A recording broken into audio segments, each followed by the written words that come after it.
love, but more specifically how characters interact when they're in love with each other, and also how the person that is getting the love accepts it and how they portray the love back. So the two books I chose to look at were Pride and Prejudice and Emma, and they're both from the same time period by the same author. So I get the same perspective from both books, but how Austen writes in both of them is a different form of love.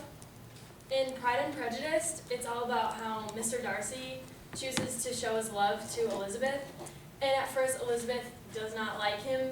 She feels as though he's too proud for her and she can never love him, but as she learns more about him and understands that his love is subtle, and so she begins to change her mind, and Darcy chooses to show his love to Elizabeth through glances across the room and along walks that they take through the woods.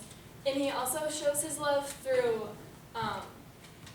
actions that he does, but he doesn't tell people about them. So he shows his love secretly and doesn't choose to boast about it.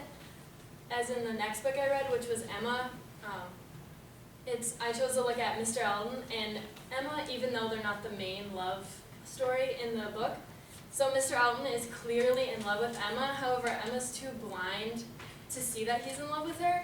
But if you take a close look at Mr. Elton's actions, you can clearly see that he is very affectionate towards Emma because he chooses to always spend his time with her, and he chooses to write her love letters even though he doesn't address them to her, but if you read them closely, they're clearly for her.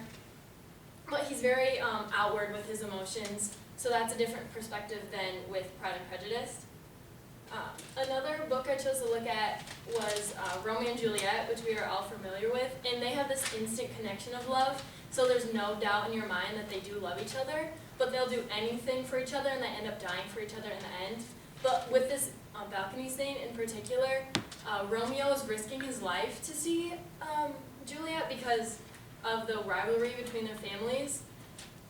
This painting is another good source to look at for love because you can clearly see his affections towards her with the glances that we talked about with Pride and Prejudice. And he's also, this isn't like a manly situation, so he's putting himself in this garden because she probably wants to do it and have a nice dinner there. So the last source I looked at was a TED Talk called The Brain in Love, and it looked at the physical changes your body goes through when you're in love with somebody, and it's actually an addiction, so your brain starts to release more dopamine, and you'll do anything to keep that love there because of the addiction. So this kind of plays a role in the books and how you see the actions that they commit towards the characters they love because they don't want to lose the love that they have. So I learned throughout this whole project that people, how they act when they're in love can be translated through all different mediums.